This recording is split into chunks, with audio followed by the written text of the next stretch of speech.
بسم الله الرحمن الرحيم. أن الحمد لله نحمده ونستعينه ونستغفره ونعوذ بالله من شرور أنفسنا ومن سيئات أعمالنا. من يهده الله فلا مضل له ومن يضلل فلا هادي له. وأشهد أن لا إله إلا الله وحده لا شريك له وأشهد أن محمدا عبده ورسوله صلى الله عليه وسلم. يا أيها الذين آمنوا اتقوا الله حق تقاته ولا تموتن إلا وأنتم مسلمون.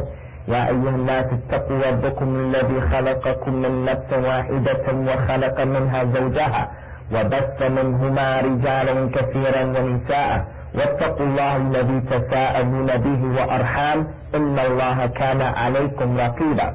يا أيها الذين آمنوا اتقوا الله وقولوا قولا سديدا يصلح لكم أعمالكم ويغفر لكم ذنوبكم ومن يطع الله ورسوله فقد فاز فوزا عظيما. أما بعد، فإن أصدق الحديث كتاب الله وخير الهدى هدى محمد صلى الله عليه وعلى آله وسلم وشر الأمور محدثاتها وكل محدثة بدعة وكل بدعة ضلالة وكل ضلالة في النار. قال المصنف رحمه الله تعالى وقدس الله تعالى روحه وقدره: من لم يكفر المشركين أو شك في كفرهم أو صحح مذهبهم. The Imam, the Sheikh of Al-Islam, Muhammad ibn Abdul Wahhab, he gives us the third naqid of Al-Islam, or that thing that nullifies a person's Islam and it takes him out of the realm of Al-Islam. And when we mentioned to you at the beginning of this series, we wanted to make it perfectly clear, and we continue on to make it perfectly clear, and that is, these things that the Shaykh, the Imam, rahimahullah ta'ala, is mentioning, these things in and of themselves, they are issues and they are things that will put a person outside of the realm of Islam. But we're not saying that every single individual who falls into these things, he goes outside of Islam. There are what we have in Islam, that which is known as al-mawani', from the verb mana'a, and the ism fa'il is like naqid, is mani', and that is something that prevents. The plural of mani' is mawani', like nawaqib. So there are mawani' that we have to consider, that they can be reasons why a person who falls into one of these things, he may be doing it, but he's not a disbeliever. For an example, he may do it out of ignorance. Ignorance is an excuse in Islam. If a person makes sajda to other than the Qibla or to other than Allah Ta'ala, that is an excuse, not knowing. Compulsion is an excuse. The fact that the argument has not reached him, he has no knowledge of that particular thing. He may be majnoon. The ability or the inability that someone may have or he may not have, it also is an excuse. So we want to make it clear that if you know a person who makes an interceder or intermediary between him and Allah Ta'ala, it is not permissible for you to go to that individual and just say, Shaykh al-Islam Muhammad ibn Abdul Wahhab said that this is from the nawaqid of al-Islam, so you're outside of the fold of al-Islam. Similarly, today, inshallah, we're going to take the third naqid of al-Islam. And that is that the Imam said, may Allah have mercy upon him, and whoever does not make takfir of the polytheist people, or he has doubt in their disbelief, or he authenticates their madhab. Whoever does this, he goes outside of the realm of Islam. If he does it with knowledge and the argument has been established upon him.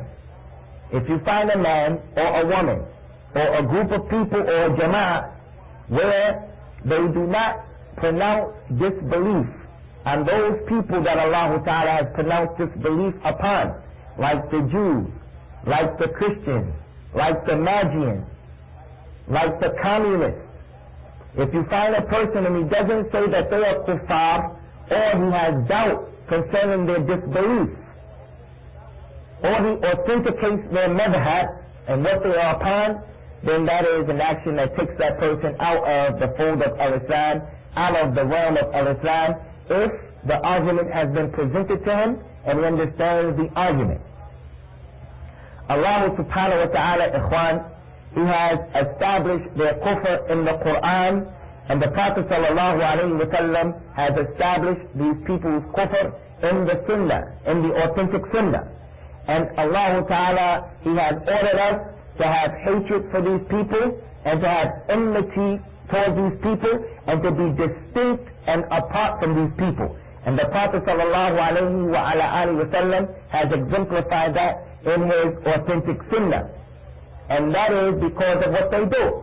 Those people lie on Allah by attributing to Allah names and characteristics that are not befitting for Allah Ta'ala. By saying that Allah has a son, by saying that Allah Subhanahu wa Ta'ala is a human being, or that He has a mother, or that Allah Ta'ala is poor, or that Allah Ta'ala has chosen a group of people over other people where they are Allah's people.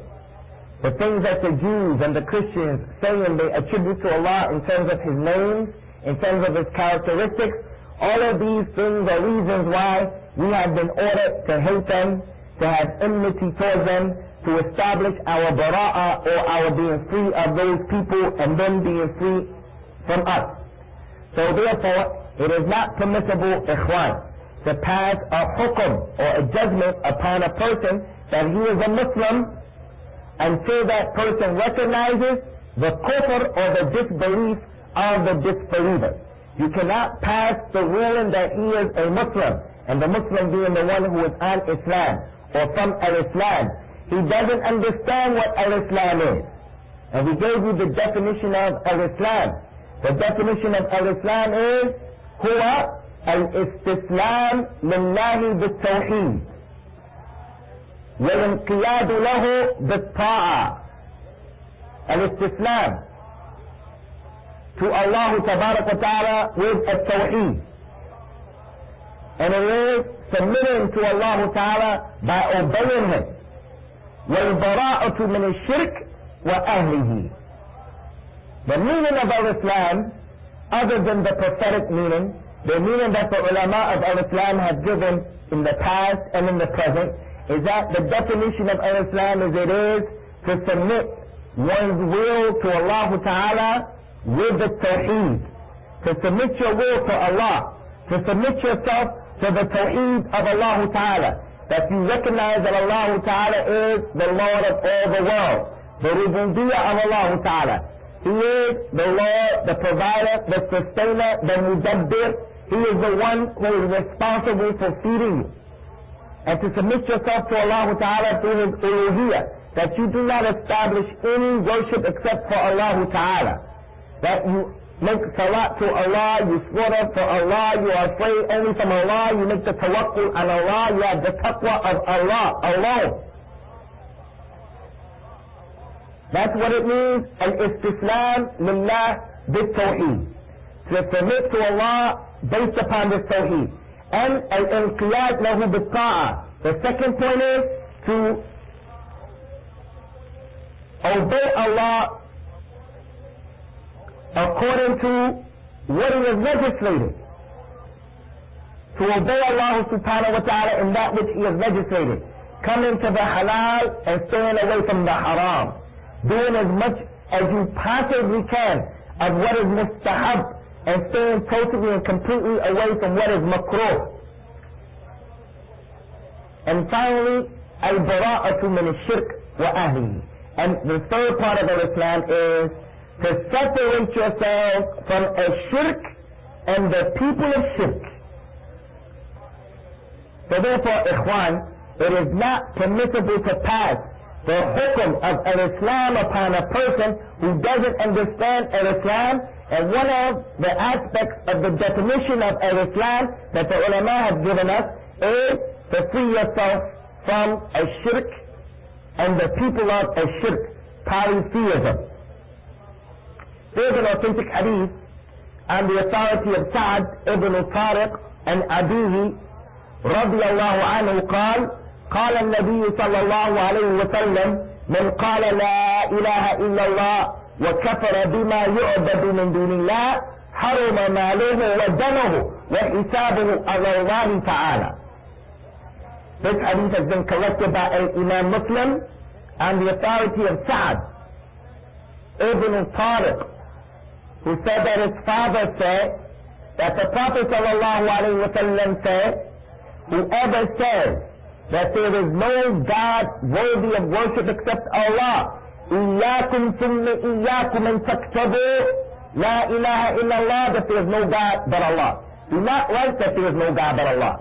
He said that the Prophet said, ﷺ, whoever says that there is no God worthy of worship except Allah, and then he disbelieves in everything that is worshipped other than Allah, then his money becomes haram, and his blood becomes haram, and his reckoning is with Allah subhanahu wa ta'ala al-wahid al-qahhar. كتبت يا أخي. The hadith is, whoever says La ilaha illallah and he disbelieves in everything that is worshipped other than Allah, then his money become haram, and his blood becomes haram, and his reckoning is with Allah subhanahu wa ta'ala. So that authentic hadith shows us what? It is not enough for a person just to say La ilaha illallah without adding to that some other things. He has to add to that Muhammad Rasulullah. He has to add to that actions and deeds. He has to add to that not to worship anything other than Allah. Whoever says La ilaha illallah and then he disbelieves in everything that's worshipped other than Allah, then his blood, his money becomes haram, and his reckoning is with Allah subhanahu wa ta'ala. In Surah Al-Baqarah, ayah 256, Allah subhanahu wa ta'ala told us, فَمَنْ يَكْفُرْ بِالطَّاغُوتِ وَيُؤْمِنْ بِاللَّهِ فَقَدِ اسْتَمْسَكَ بِالْعُرْوَةِ الْوُثْقَى لَا انْفِصَامَ لَهَا. Whoever disbelieves in the taghut, everything that is worshipped other than Allah, that's the meaning of a taghut.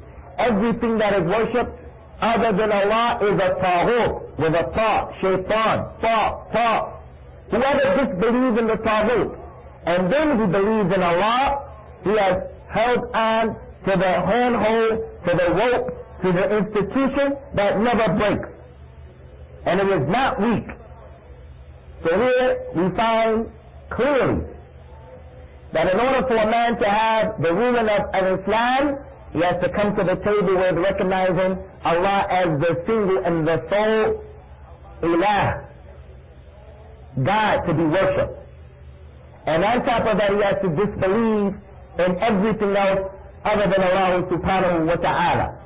So that person who doesn't recognize the kuffar as being kuffar, he becomes a non-Muslim.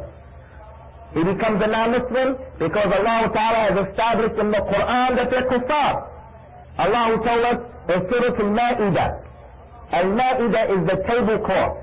Ayat number 72, لَقَدْ كَفَرَ الَّذِينَ قَالُوا إِنَّ اللَّهَ هُوَ الْمَسِيحُ ابْنُ مَرْيَمَ.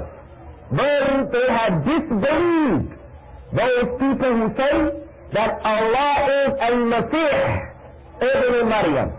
نعوذ بالله من هذه المقالة ونسأل الله تعالى من هذه الدلالة. Allah established in this ayat, and just to say they disbelieve, that Allah said, لَقَدْ كَفَرَ. لَقَدْ means verily, there is emphasis that Isa ibn Maryam is Allah. Allah Ta'ala said in an ayat right after that, لَقَدْ كَفَرَ الَّذِينَ قَالُوا إِنَّ اللَّهَ ثَالِثُ ثَلَاثَةٍ وَمَا مِنْ إِلَٰهٍ إِلَّا إِلَٰهٌ وَاحِدٌ. Verily they have disbelieved those people who say that Allah is one of three. There is no other worthy of worship except the one true God, Tabaraka wa Ta'ala. So in these ayats, it has been clearly established that Allah subhanahu wa ta'ala has made those people outside of Islam. So how can a person come now and doubt it? How can a person come now and reject it? That is not the correct position to have. But when we read ayats like this, ahadith that support this, that they're outside of Islam, then the Muslim has no choice, no alternative, no other action, course of action to take except to be on the way, the millah of Ibrahim, alayhi salatu wassalam. And what was the way of the millah of Ibrahim concerning this Dawood al-Haddad? What was the way of Ibrahim, alayhi salatu wassalam, concerning this issue, dealing with kufr and shirk, the Muslim and the kafir? What was the way of Ibrahim and those people who were with him? What was his way? What is his millah? We've been told to follow the way of Ibrahim and the millah of Ibrahim. So some people in the Muslim world, mashallah, they are very keen to follow the millah of Ibrahim concerning the khitan. The khitan, which is the circumcision. Ibrahim practiced the khitan. Some of the scholars who feel that cutting yourself, getting the circumcision is wajib, one of the proofs that they use for this is the ayat that Allah Ta'ala ordered us to follow the millah of Ibrahim. And this was from the millah of Ibrahim. So you can hardly go to a Muslim country. Malaysia, Sudan, Egypt. You can't go to a Muslim country except that they make a big deal about a khitan. To the point that if you went from America to go and marry one of those sisters from one of those countries, and they came to find out that you were makhtoon, فَلَا زَوَاجَ لَكَ. لَا زَوَاجَ لَكَ. They won't marry you if they knew that, because they see that as being dirty. They see that as being filthy. And that's a good thing. In Spain, when the people started to persecute the Muslims, and the Muslims started to lose their power, many Muslims began to dress and to copy the Jews and the Christians. They began to shave their beards, and they dressed like the Jews and the Christians. Even though you didn't find shaving the beard a lot, because during that time, the Jews and the Christians used to wear beards sometimes. The way that the authorities used to catch the Muslim is that they would catch him, get him in a room, and then look to see whether or not he had a khitan. This khitan, circumcision, has always been one of the institutions of al-Islam. So the Muslims in the Muslim countries, they'll pay a lot of attention to the issue of the khitan, which is from the millah of Ibrahim. But there is part of the millah of Ibrahim that's more important than the khitan. So Allah Ta'ala, whenever He establishes the kufr of the Jews and the Christians, we should follow the millah of Ibrahim as opposed to following our opinions by doubting or not supporting their kufr, or by not supporting this point that they're kuffar. What is the millah of Ibrahim as it relates to the mushrik and the Muslim?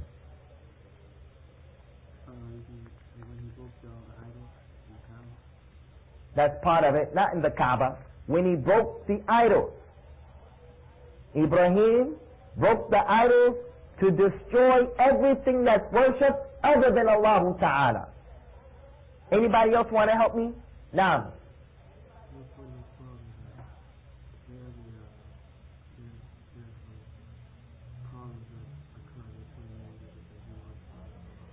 That's it. Now I need you brothers to go back to look at this ayah, and even if you don't memorize it, you should acquaint yourselves with this ayah. Look at the most important thing from the millah of Ibrahim that we need to be on. The establishment of a tawheed. The establishment of al-wala wal-bara. And that can be found in chapter 2, verse 256. قال الله تبارك وتعالى قد كانت لكم أسوة في إبراهيم والذين معه إذ قالوا لقومهم إنا براء منكم ومما تعبدون من دون الله كفرنا بكم وبدا بيننا وبينكم العداوة والبغضاء أبدا حتى تؤمنوا بالله وحده. He said, verily, you have a perfect example in Ibrahim and those people who were with him, who believed, when they said to their people, verily we are clear and we are free from you people and from what you worship other than Allah. We have disbelieved in you. We have disbelieved in you. And we will do this forever. And there has come between us and you hatred and enmity and rancor forever until you believe in Allah by Himself. In another ayah, in Surah Az-Zukhruf, ayah 26, Allah mentioned this incident again. وَإِذْ قَالَ إِبْرَاهِيمُ لِأَبِيهِ وَقَوْمِهِ إِنَّنِي بَرَاءٌ مِّمَّا تَعْبُدُونَ. And when Ibrahim said to his father and his people, verily I am free from what you worship. So similarly, Ikhwan, the Muslim, he has to take this position. Now, look at this strange thing. Here we have the author of the book, Rahimahullah Ta'ala, our Shaykh.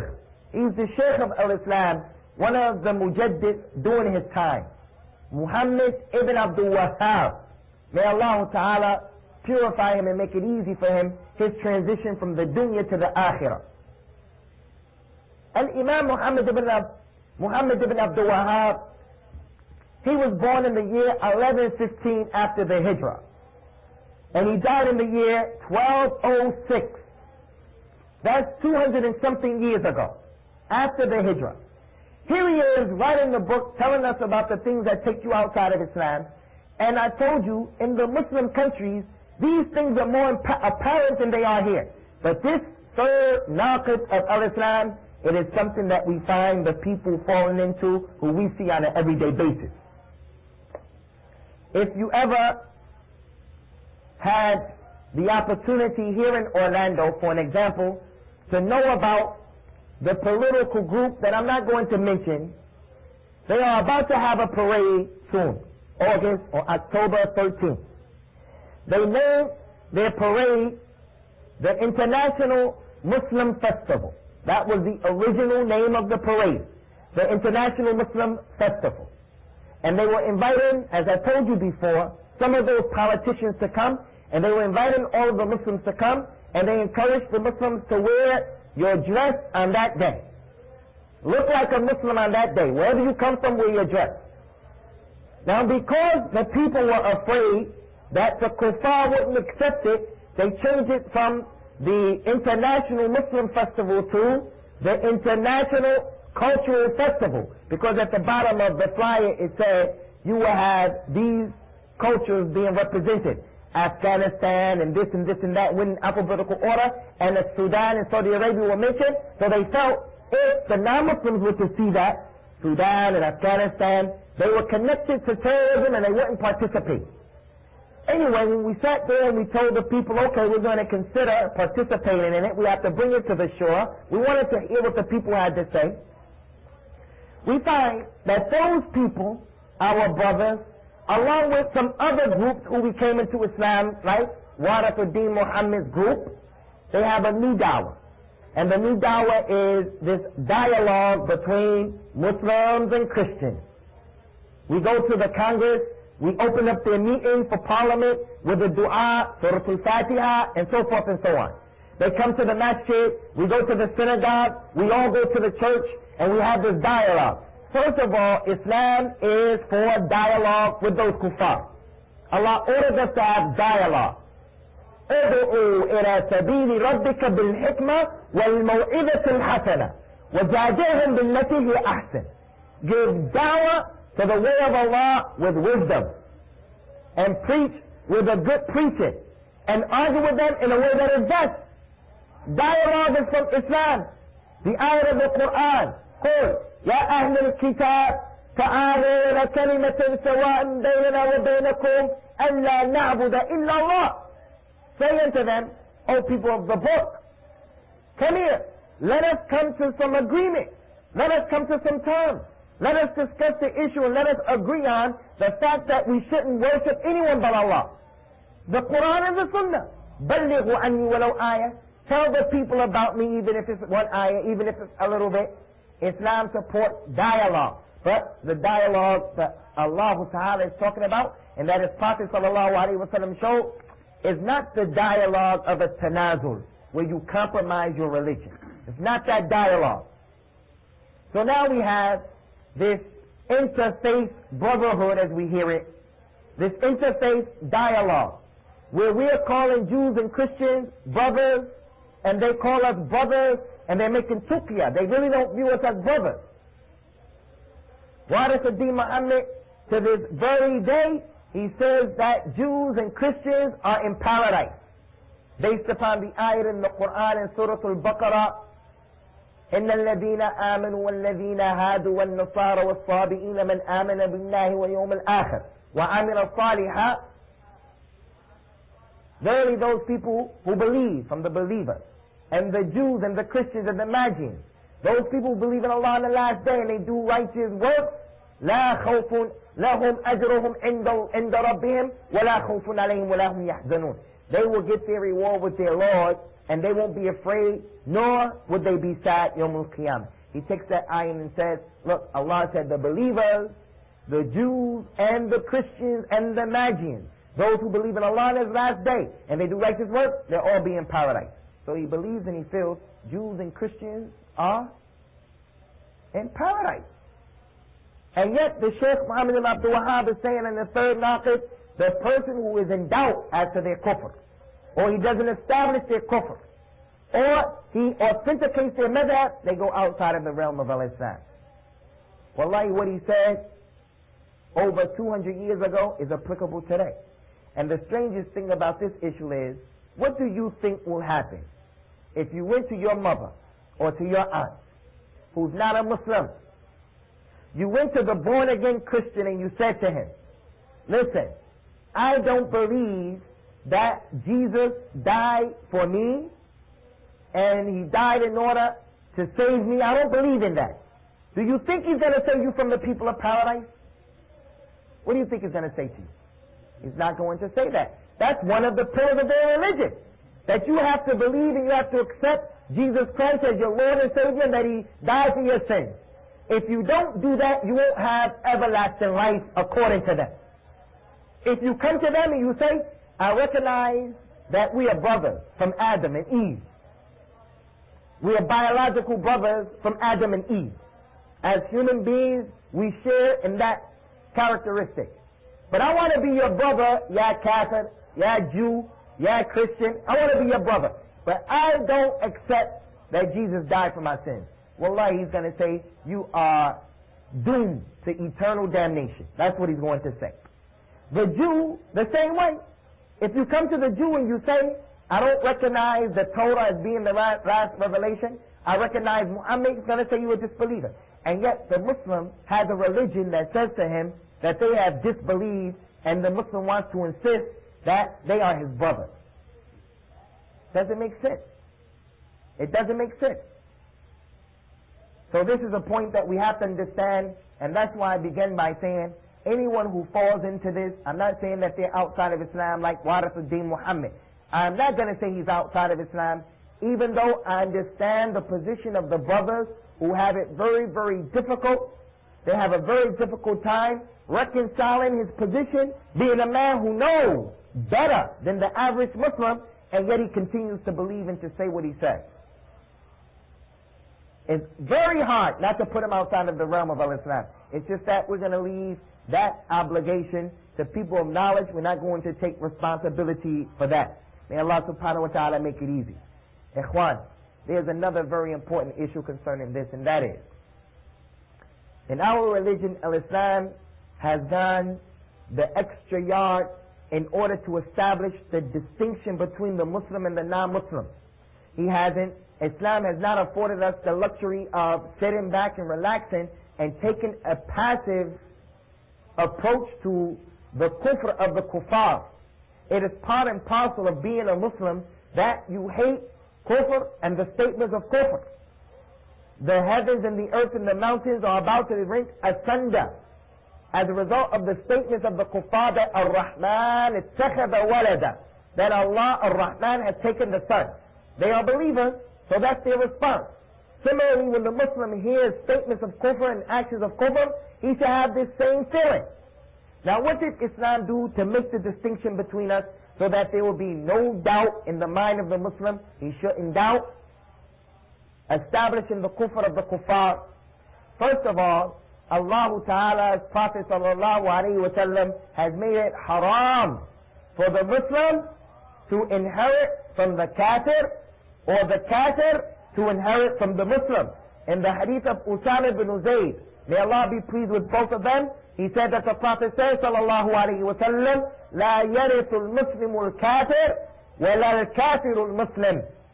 It is not permissible for the Muslim to inherit from the disbeliever, nor is it permissible for the disbeliever to inherit from the Muslim.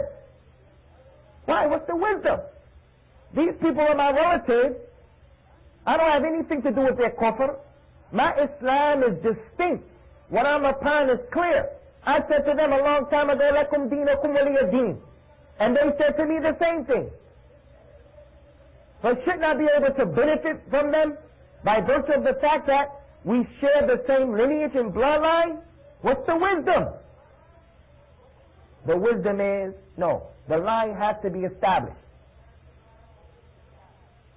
Islam doesn't allow us to inherit from them, nor allow them to inherit from us. Wallahi, ikhwan, if you were to sit down and you were to contemplate this issue, if you looked at it with the eye and the opinion of the West and America, it can seem it really doesn't make a lot of sense. What is it that is there that serves as a barrier between me and them inheriting from one another? What's the wisdom? I can't really see. I see why drinking khamr is haram. I see why a woman wearing the hijab is wajib. I see why making the salah is obligatory. I see the wisdom behind not being able for men to wear gold. I realize all of that, pork. But where's the wisdom? Where is it? Where's the tangible wisdom that I can see and touch and smell that I can't inherit from the kuffar? Islam came and said the distinction between kufr and Islam has to be distinct. You can't inherit from them and they can't inherit from you as a part of your manifesting al-bara' min ahli shirk min al-shirk wa ahli, being separate from shirk and the people of shirk. Another example of that, ikhwan, is that Allah tabarak wa ta'ala's Prophet sallallahu alayhi wa sallam made it haram for the Muslim to be killed as a result of the non-Muslim. Ali ibn Abi Talib radiyallahu anhu, in the hadith that's been collected by Imam al-Bukhari, he said that the Prophet sallallahu alayhi wa sallam said, لا يقتل مسلم بكافر. The Muslim cannot be killed as a result of a kafir. Now we have to take a minute out just to explain ever so briefly. If the Muslim walked up to a non-Muslim and he did away with him by killing him, the Muslim unjustly oppressed the non-Muslim and he killed him. It is not permissible for that Muslim to be killed as a result of killing the kafir. Why? Because their blood is not equal. But that doesn't mean that nothing happens to the Muslim. No. The Muslim state deals with him. The authority deals with him. And they deal with him in a serious way, because to take a soul for no just cause is a major crime. And the Prophet ﷺ, he didn't distinguish between the soul that's a mu'minah or the soul that's a kafirah. You have now prevented that soul and enabled and prohibited it from ever accepting Islam and coming back to the truth. You're responsible for that. So whoever kills a person, a soul, it is as if he has killed all of the people. The kafir soul is included. So if he kills someone, he's going to be dealt with. But he is not to be killed as a result of killing the kafir. Whereas if a Muslim killed a Muslim, he is killed as a result of that, because the Prophet said, sallallahu alayhi wa sallam, al-mu'minun or al-muslimun tatakafa'u dima'uhum. The believers, their blood, all of their blood are equal. No one is sitting here. Islam recognizes your blood as being more valuable than the next person. The blood of the judge is not more valuable than the blood of the man sweeping the street. The blood of the Khalifa is not more valuable than the blood of the woman who is praying in her home. The blood of the Amir al-Mu'mineen is not more valuable than the blood of the child. We cannot kill someone from the Muslims. We choose someone to kill him in order to. The boat is about to sink. We need to get rid of one person. We can't throw anyone overboard. We all have to die together. We can't choose anyone from amongst us. well, you live downtown, well, you make this much money, well, you're this color, well, you're this position in the society, and then we throw you overboard. It's haram in Islam. Everyone's blood is equal. But the blood of the kafir to the Muslim is not the same. And why should that not be? When Allah, the Lord of the world, ikhwan, and this is going to be connected to what we're going to take next week, inshallah, and that is, you can't have a problem with what comes to you in Islam. Why shouldn't the Muslim not be killed as a result of the kafir? When Allah Ta'ala established in the Qur'an, in the last revelation, and He's the one who created mankind, Allah established in the Qur'an the statement, إِنَّمَا الْمُشْرِكُونَ نَجِسٌ. Verily the mushriks are najis. They are filthy. They are filthy literally and figuratively. Literally they're filthy in that they don't make istinja. They don't know how to clean themselves properly. They don't have the laws of the Islamic hygiene. And figuratively they're najis because of the kufr and the shirk. So why would a Muslim have a problem with that if in fact he believes in the Qur'an? He can't have doubt. He can't have any doubt and he can't have a problem with it. We have another example, number 3, how Allah subhanahu wa ta'ala's Prophet sallallahu alayhi wa sallam, he made it obligatory. It is an obligation for the Muslim not to live with the kuffar. In the hadith of Bahz ibn Hakim and abihi and jaddihi radiyallahu anhu قال النبي صلى الله عليه وسلم لا يقبل الله من مشرك بعدما أسلم عاملا أو يفارق المشركين من المسلمين. Bahz ibn Hakim said that his father said, may Allah be pleased with him, Allah tabaraka wa ta'ala will not accept from a mushrik any action that he does after he accepts Islam until he leaves the mushrikeen to go live with the Muslims. Now, that's what the Prophet says, sallallahu alayhi wa sallam. He will not accept the actions of a mushrik after he accepted Islam until he leaves the mushrikeen to go live with the Muslimin. That's been collected by Imam al-Nasa'i, Abu Abdul Rahman, al-Faqih al-Muhaddith. In another authentic hadith, the Prophet sallallahu alayhi wa sallam, in establishing this point, ikhwan, he cleared himself. Just as Ibrahim cleared himself from the kuffar, the Prophet sallallahu alayhi wa sallam freed and cleared himself from the people who don't separate themselves from the kuffar by saying, أَنَا بَرِيءٌ مِنْ كُلِّ مُسْلِمٍ يَقِيمُ بَيْنَ أَزْهَرِ الْمُشْرِكِينَ. I am free from every Muslim who chooses. Well, like these hadiths, they should make us afraid. They should make us begin to ponder and to consider our situation. And if I'm a person and I'm living with these kuffar, I should be afraid that the Prophet sallallahu alaihi wasallam is going to free himself from me. So therefore, if I can't make a move to lead them, I have to qualify my existence and my condition with them by giving dawah to al-Islam, by getting from them something that I only can get from them and it can't be found in other places. I have to qualify my existence. I have to make an effort to make a way for myself. I'm trying to find a way to practice the hadith, and it's difficult today because the Muslims are very, very far away from Islam.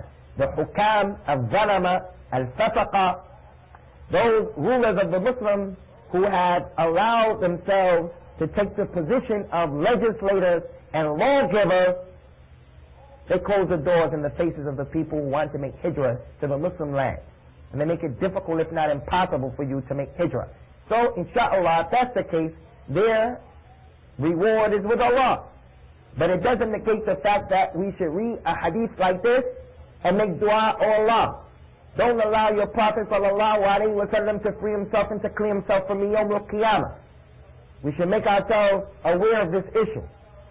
Before continuing, the first hadith that we mentioned, the hadith of Bahz ibn Hakim and abihi and jaddihi, in the class of Sufyan al-Thawri rahimahullah ta'ala, was it Sufyan al-Thawri? Oh, in the khutbah of the forces of kufr, about the impermissibility of a Muslim enrolling, what's the proper word? Not enrolling, in the armies, in the armed forces. What does he do?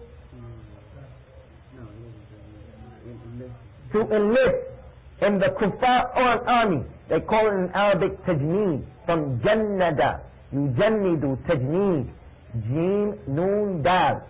A soldier of the Qur'an is the junood. وَلَا يَعْلَمُ جُنُودَ اللَّهِ إِلَّا هُ. No one knows the soldiers of Allah except him. A junood, a jundi. You ever heard the word junaid? Anyway, it is haram to enlist in the armed forces of the kuffar.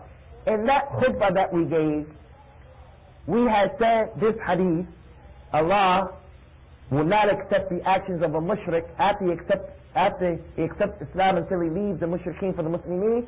We said that Muawiyah ibn Abi Sufyan radiallahu anhuma narrated this hadith. One of our brothers, Jazahullahu Khairah, he came to me last week, a few days ago, and he said, how could that be when I thought that Muawiyah accepted Islam after the Prophet conquered Mecca, or around that time? It turns out that that was true. That Muawiyah radiallahu anhu, he accepted al-Islam prior to Mecca being conquered. And the battle of Badr, that's when we said Muawiyah narrated this hadith. So that was incorrect.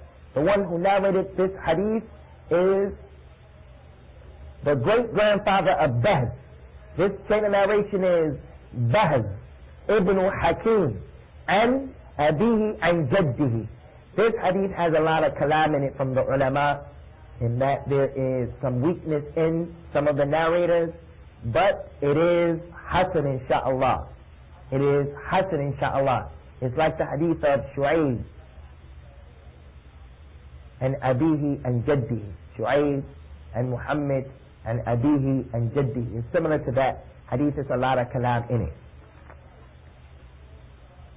Number 4, ikhwan, in Sahih Muslim, the Prophet sallallahu alayhi wa sallam, he told us, لا تبدأوا اليهود والنصارى بالسلام وإذا لقيتم أحدهم في الطريق فاضطروه إلى أضيقه. Do not start off by giving the Jews and the Christians the salam. And if you meet one of them in the street, then force them to go to the part of the street that is the tightest, the most difficult. Cause them a problem. What are we trying to prove here, Akhi Iman? What are we talking about here? Right, but I'm saying this is the 4th point. We mentioned other points to prove what point here? The first point that we talked about was that we can't inherit.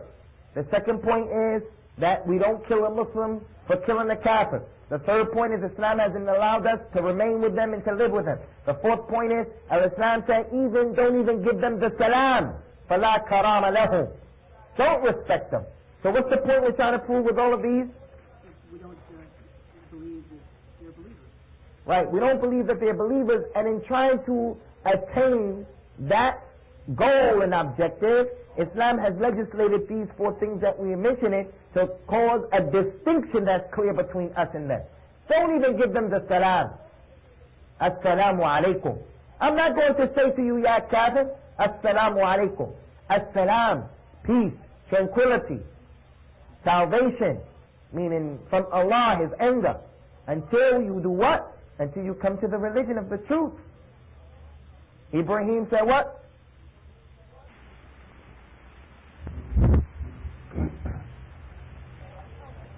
Ibrahim alayhi salatu wassalam, he made it clear with his statement, بَدَعَ بَيْنَنَا وَبَيْنَكُمَ الْبَغْضَاءُ وَالْعَدَاوَةُ الْعَدَاوَةُ وَالْبَغْضَاءُ أَبَدًا حَتَّى تُؤْمِنُوا بِاللَّهِ وَحْدَهُ.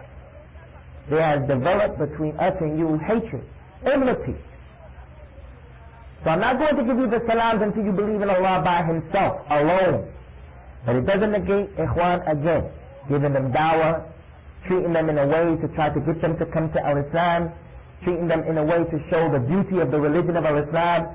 It doesn't negate the fact that we have been prohibited from being oppressors. But we need to understand that point, because we don't want people going out thinking that we should be harsh with these kuffar in a way that instead of doing good, which would be to establish our bara from them, we start treating them in a way that prevents them from coming to the religion of Islam. So that goes to show us how Islam came to establish the mizan, the scale, to be balanced in all of your affairs, in everything. A person can sit and he can listen to any talk, he can read any ayah, he can read any hadith, he can listen to any khutbah, and he can go to the extreme on either side, all the time. And we should seek refuge in Allah Ta'ala from being of the people who are too far to the right or too far to the left. The people who can't take the information that we read and that we come across, and we know how to apply it. We know when to be tough, we know when to be soft. So in this case, it's clear that we establish our hatred and our enmity towards the kuffar by not playing around with them in the things that we say. We don't play with them by saying happy birthday, Merry Christmas, things like this. We make it clear. I don't play like that. The kafir woman says, or the kafir man, he says to the Muslim man, how would you like to swap wives? I'll give you my wife and you give me your wife. I don't play like that. I don't play that stuff. You can't smile at statements like that. You can't give them an iota of understanding that they can say that to you once again. Okay, he made a mistake because he's ignorant. He doesn't know. But as soon as a statement like that comes out of his head, you have to stop that person right in his track, because if you don't, if you smile, if you giggle, if you laugh it off, the next thing is going to be worse than that.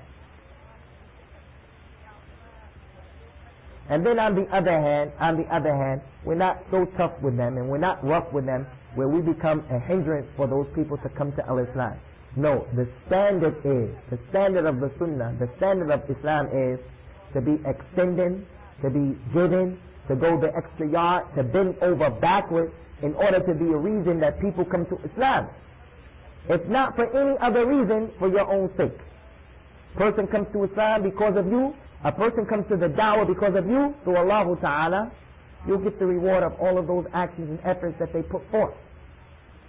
All of those actions and those efforts that they put forth, you'll get a part of that. Now we want to mention the last part of the statement of the Shaykh, and this is very important, when he says, and he doesn't authenticate their madhab. He can't give their madhab any authenticity.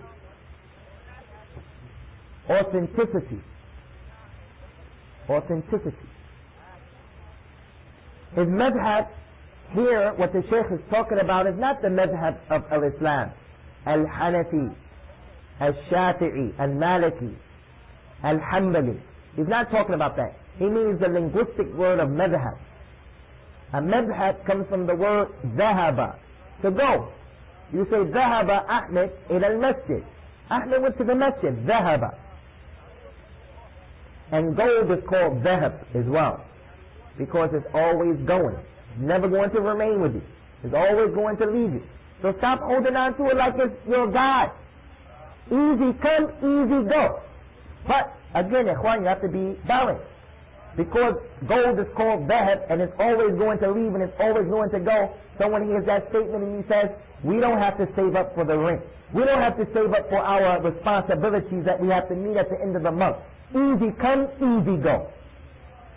No, people who are irresponsible like that, it's not easy come, easy go. It's easy go, easy go.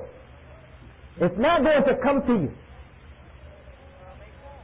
So the madhab here is the tariqah, the sabil, the way, their position. Not to give authenticity to their way. So authenticate their way, their tariqah, their madhab, their sabil, their minhaj. So the madhab may be the communist madhab. Have you ever heard of a Muslim communist? It's impossible. The communist says, La ilaha, there is no God. How are you going to have a Muslim communist? He says, well, I'm only interested in the political aspect of it. Wallahi, you cannot separate the two. Karl Marx when he put it and he initiated, he didn't mean to separate the two. The religion and the politics were the same thing, with the politics taking the lion's share of the understanding of it. It wasn't a religious movement, but you can't separate the two. Why can't you? Even if you tried to say, and you tried to rationalize by saying, well, communism is working for the state should be the supreme ruler and the beneficiary from what's going on and all of it.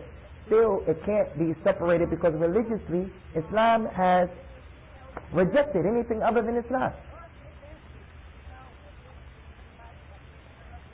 Similar to the communists are the people who follow the religion of secularism, al-ilmaniya, and that's the separation between church and state. We don't have that concept in Islam, the separation between the masjid and the state. Abu Yasser Ammar, what's his name? There in Palestine, the PLO man, what's his name? Yasser Arafat. He said when they were about to give the Palestinian people some peanuts, they were going to give the PLO some peanuts. The Jews wanted to give the Palestinians some peanuts in terms of the land so that they can have the autonomy and ruling themselves.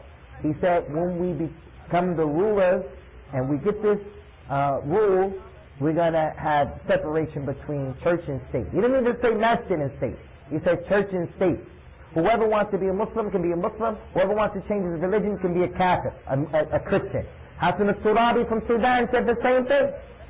It's going to be freedom of religion. Whoever wants to be a Muslim can be a Muslim, and if he wants to become a Kafir, can become a Kafir.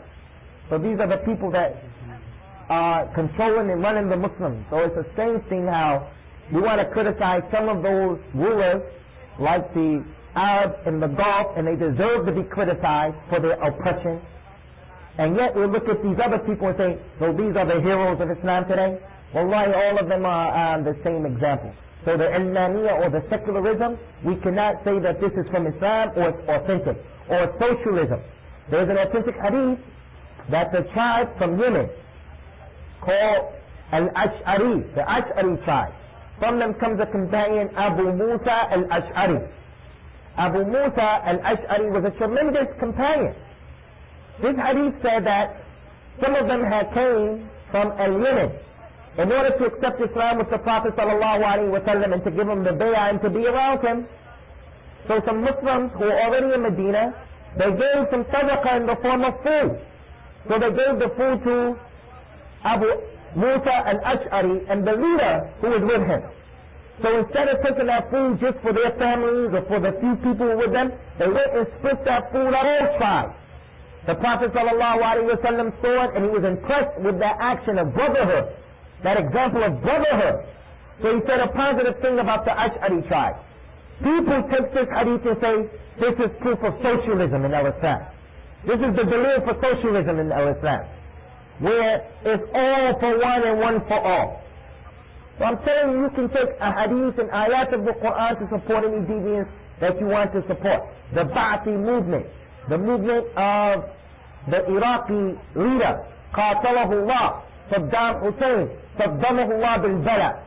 They have this dawah that they say is all about Arab nationalism, the Arab Ummah. If you are a Jewish Arab, if you are Arab from the Jews, you're a Catholic from the Jews, Christian Jews, anything like this, you're better than the non-Arab. You're better than the non-Arab Muslim.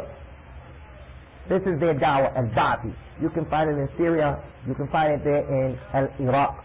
Any of these madahib, ikhwan, any of these turuq, any of these subul, and the head of them is shaitan, calling the people to the hellfire. We can't say that their madhab is sahih, and we can't be in any doubt as to whether or not this is from Islam. You can't be in the doubt. Why is the person who doubts this considered to go outside of the realm of Islam? The reason for this is it's clear that this is kufr. Socialism, secularism, communism, al-Ba'athiyah, all of this, Shiaism, all of it is outside of Islam. So when you're in doubt as to whether it's Islamic or it's not Islamic, what you are in fact, you're doubting whether what is right and whether what is wrong is wrong. You understand the point? You people are Muslims, we're all Muslims because we have no doubt that Islam is the truth. A shaitan, he tries to come to you and he tries to play with you and whisper to you sometimes. But Muslims, for the most part, as a people, as a general body, you won't find too many people walking around doubting their Islam, whether Islam is the truth. Whereas if you had an opportunity to sit and to debate and discuss with someone from another faith, you can persuade him to at least begin to think your religion has a lot of contradictions. Someone from another religion, he would have to do a lot to begin to make the Muslim doubt by introducing the shubahat. You have to have a lot of knowledge to be able to introduce them, and you may have to have a lot of knowledge to be able to deal with them. But they don't have the ability to do that. Whereas the normal Muslim, the average Muslim, can persuade people to begin to think that your religion is not true. So if a person has doubt as to whether communism is from Islam, Jews and the Christians are from Islam and they're not Muslims, if you are in essence doubting whether the truth that you're on, if it's really the truth, and the falsehood that they're on, whether or not it's really falsehood. The last thing that we want to mention, and this is very, very important, is just as you can't disbelieve in the kufr of the kuffar, nor can you doubt the kufr of the kuffar, it is not permissible for you to disbelieve in the Islam of those who the Islam has been established by the Qur'an and the Sunnah, or to doubt the Islam of the people whose Islam has been established by the Qur'an and the Sunnah. To doubt or to disbelieve in the Islam of those people who the Islam has been established in these two sources, that is equal to disbelief in itself. To doubt the prophets and the messengers are Muslims and they're in Islam, to doubt any of them is disbelief. لا نفرق بين أحد من الرسل. We don't make any distinction. All of them are Muslims and they call to Tawheed. To doubt the Islam of Asiya, the wife of Fir'aun. To doubt the Islam of that man who believed from the people of Musa, from the people of Fir'aun, the one who came from the furthest part of the city. To doubt the companions of the Prophet sallallahu alaihi wasallam is kufr. It's disbelief. Those Shiite who say only 6 or 7 of them remain Muslims after he died, that's a statement of disbelief. If you understand what you're saying, it takes you outside of the realm of Islam, because you have done the same thing that the one who doubts the kufr of the Jews and the Christians, just that you did the other side of the coin. You're doubting what is established in Islam, that Allah Ta'ala is pleased with them, and that they are pleased with Allah Ta'ala, and that those people who gave the sadaqah before the fath are not like the people who gave the sadaqah after the fath.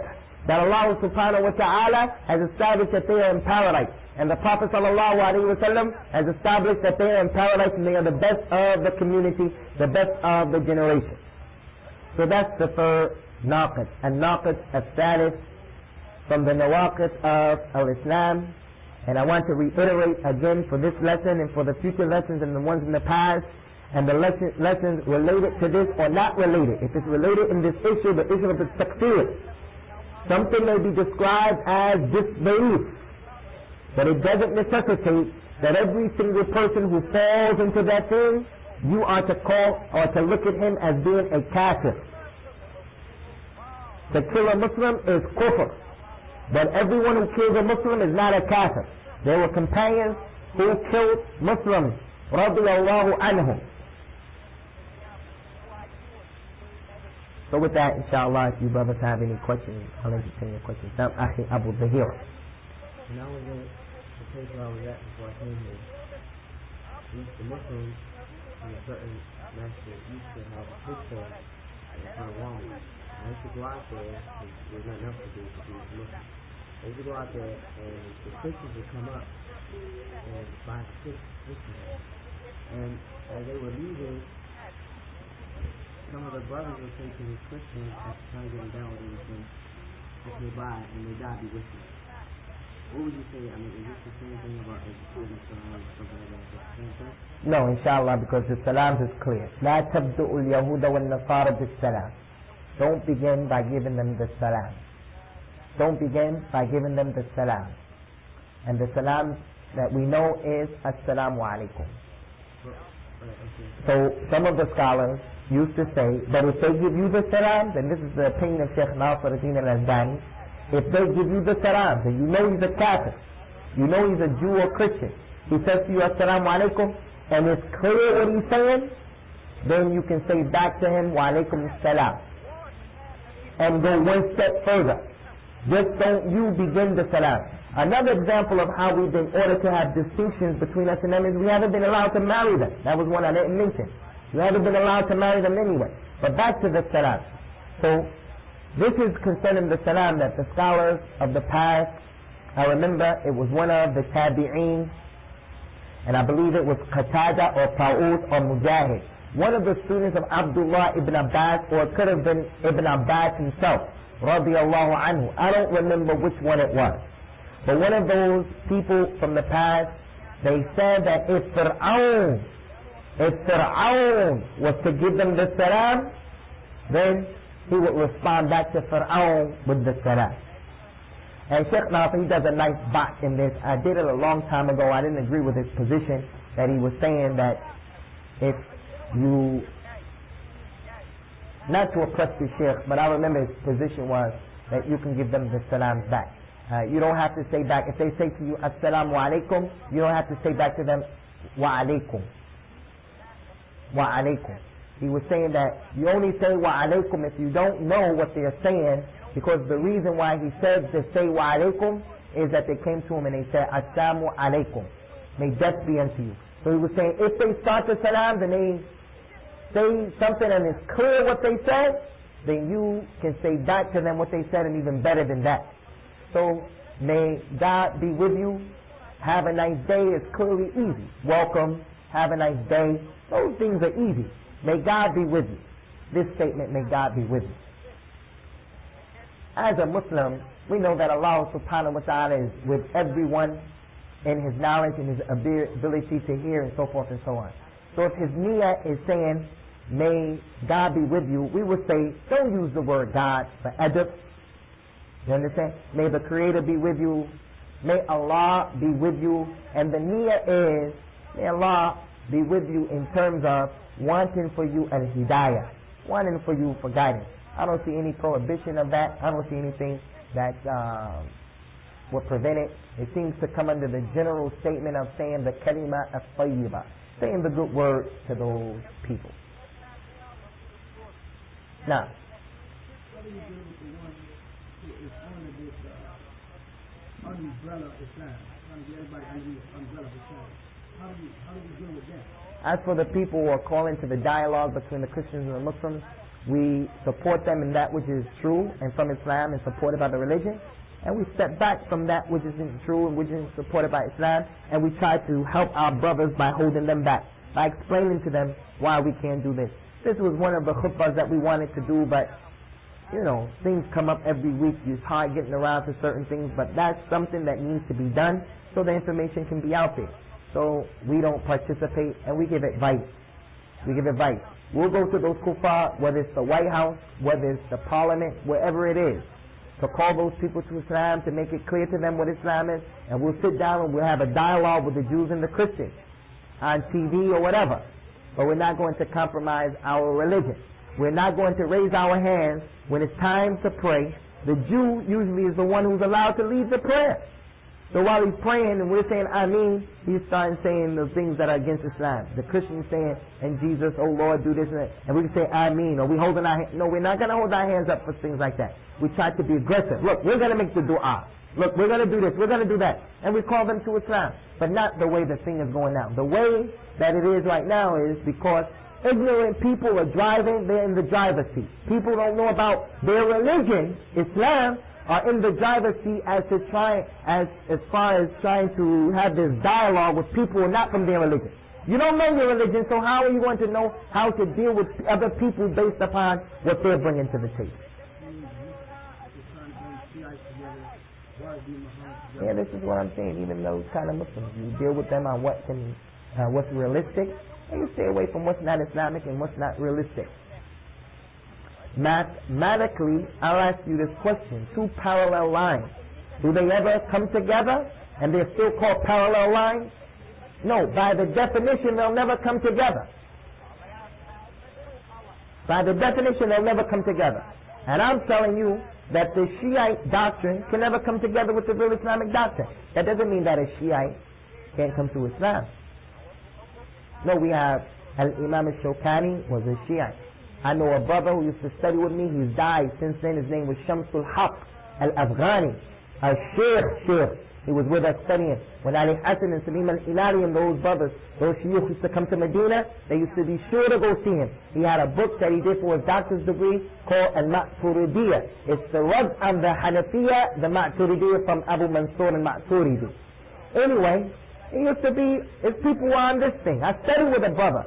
His name was Abu Fida. His name was Fida Hussein, the sacrifice of Hussein. He became Sunni Muslim in Medina. He changed and got on the da'wah of the Qur'an and the Sunnah. Then he took the kunya Abu Suhaib. And he's in Afghanistan or Pakistan somewhere right now. May Allah Ta'ala bless that brother. So we can call those people to Islam, but we have to realize there is none of this thing that they call taqreeb al-adyan, bringing the religions together, bringing these jama'at together. How is it possible, Ikhwan? I'm going to ask you. In our masjid here, the message that we're trying to pump out to the Muslims is, don't become upset, Muslims, when we try to break away from your culture when it's in contradiction to Islam. Don't get upset. Don't take it personal. And Muslims, all we're saying to you is, come on, as men, intelligent men, everyone has resources, everyone has an understanding. Let's come to the table and let us study this thing collectively. The person who believes that his sheikh, he's a Sufi, he causes the world to go around and to turn and night to alter into the day and so forth and so on. How is he ever going to be a part of you and your dawah? They can't go together, ever. That doesn't mean that he can't come over to what you're on, nor does it mean that you can't leave what you're on to go over to what he's on. But to coexist, no. The ayat of the Qur'an, قُلْ جَاءَ الْحَقِّ وَزَهَقَ الْبَاطِلِ إِنَّ الْبَاطِلَ كَانَ زَهُوقًا. Say unto them, the truth has come, and the falsehood has disappeared, ran away. Verily the falsehood is an ever fleeing thing. It's always on the move. It's always running. But it leaves when? It leaves when the haqq is present. When the light is present, the darkness leaves. They don't coexist. Now, look, man.